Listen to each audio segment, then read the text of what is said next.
أعوذ بالله من الشيطان الرجيم.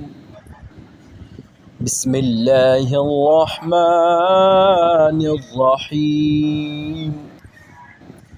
إن الذين آمنوا والذين هادوا والنصارى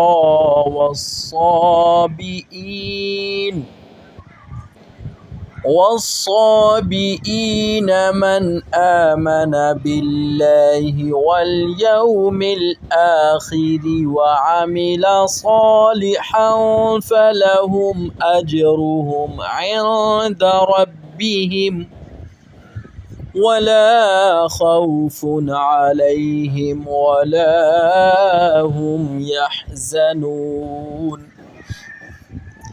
وإذ أخذنا ميثاقكم ورفعنا فوقكم الطور خذوا ما آتيناكم بقوة واذكروا ما فيه لعلكم تتقون.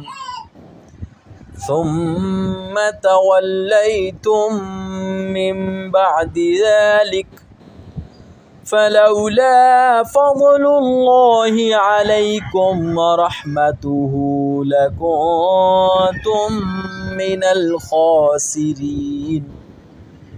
ولقد علمتم الذين اعتدوا منكم في السبت فقلنا لهم كونوا قردة خاسئين. صدق الله العظيم.